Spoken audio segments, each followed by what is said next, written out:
Polri dan TNI sama sekali tidak terlibat dalam skenario maupun implementasi dari pelanggaran HAM berat itu.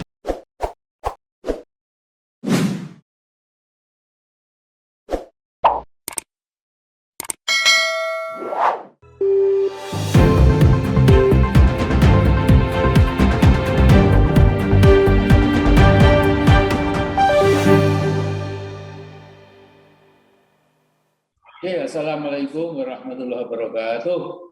Waalaikumsalam warahmatullahi wabarakatuh. Amin. Wassalatu wassalamu ala asyrafil anbiya wal mursalin wa ala alihi washabihi ajmain.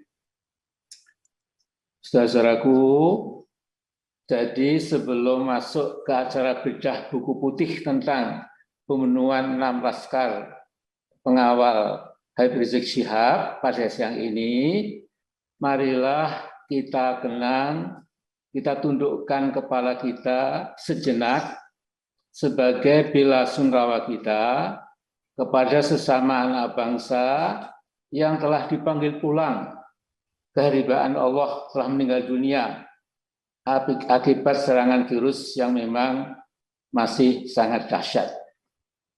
Beberapa jam yang lalu saya baca umat manusia yang terpapar virus ganas itu sejak meledak sampai sekarang, sampai 1 jam lalu, sudah mencapai 4 juta lebih ya, yang terpapar. Ya.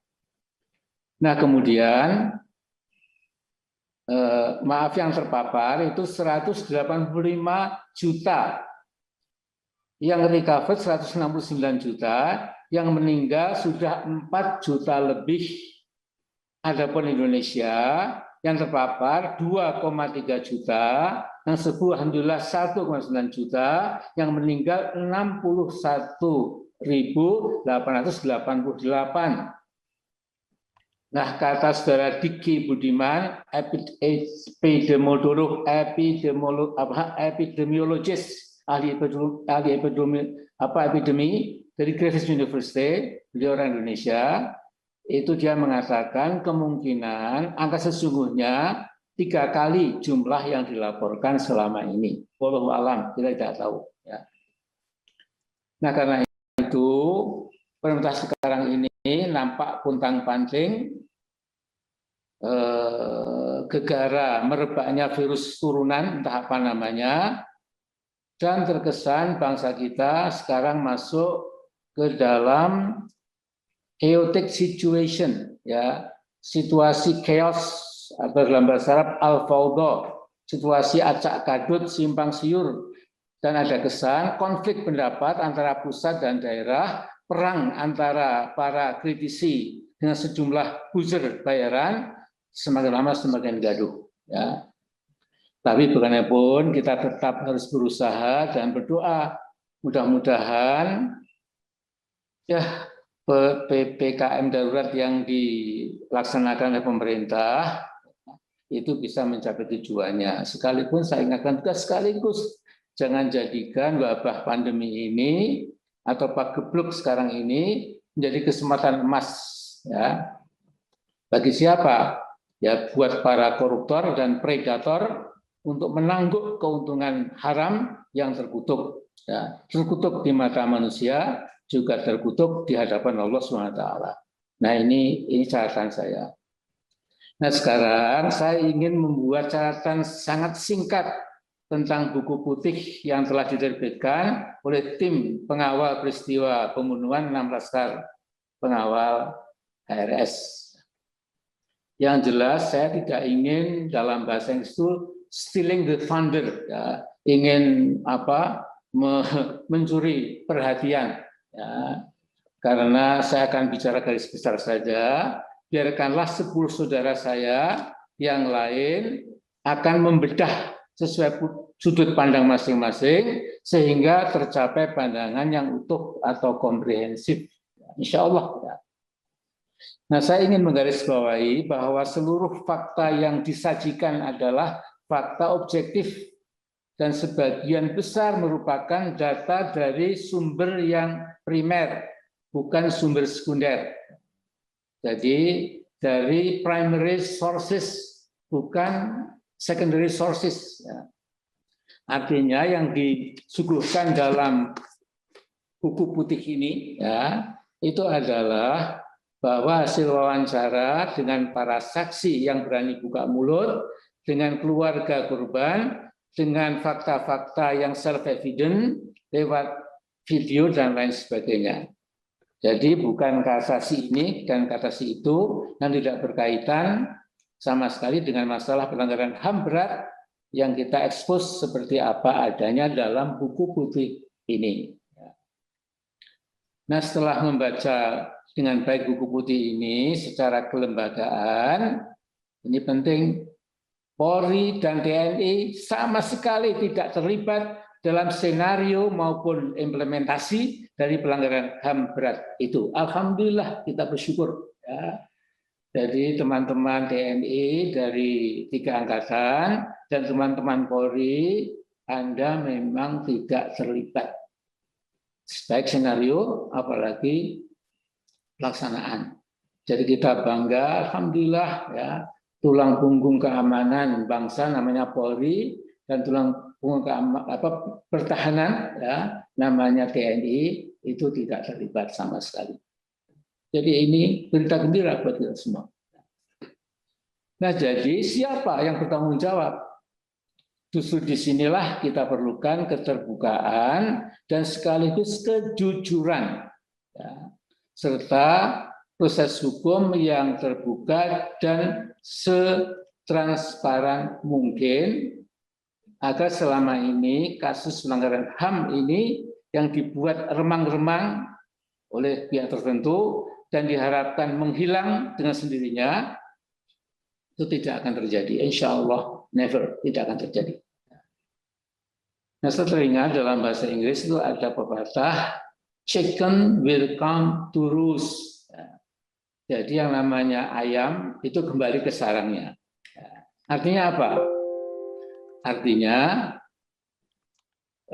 kejahatan juga kembali ke liang kejahatannya. Itu insya Allah akan terkuak secara bertahap. Dalam hal ini, saya ingin mengingatkan kepada seluruh anak bangsa yang kemungkinan ikut dengan Zoom kita ini, ya, itu dalam surat Al-An'am ayat 44 itu ada ayat Allah yang bisa membuat kita tergetarlah ya jiwa dan keimanan kita, ya.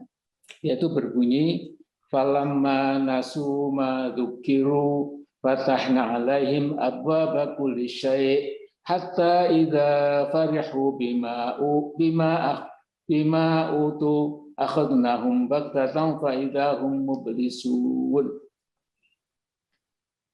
Jadi ketika ada sekelompok orang ya, itu sudah tidak mau lagi mendengarkan peringatan-peringatan untuk menegakkan yang benar, yang adil, ya. Tidak lagi mendengarkan suara-suara kebenaran dan keadilan, ya.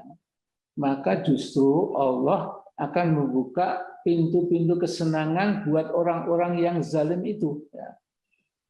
Tetapi kata Allah sendiri, tatkala mereka sampai pada puncak kegembiraannya itu, disangkanya bisa melakukan apa saja, kemudian akhadnahum baghtatan fa idza mublisun, Allah akan menurunkan palu godam hukumannya dan tiba-tiba mereka menjadi ya porak-poranda.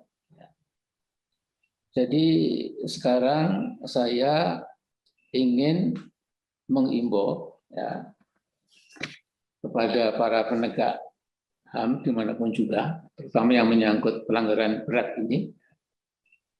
Bagaimana nanti kalau setelah buku putih ini, ya ternyata pemerintah tetap saja tidak mendengarkan, bahkan mungkin berusaha untuk melakukan pembalikan fakta, apalagi kemudian mungkin saja mengejar-ngejar, mengancam, siapa tahu bahkan keselamatan kita ini bisa jadi terancam, ya.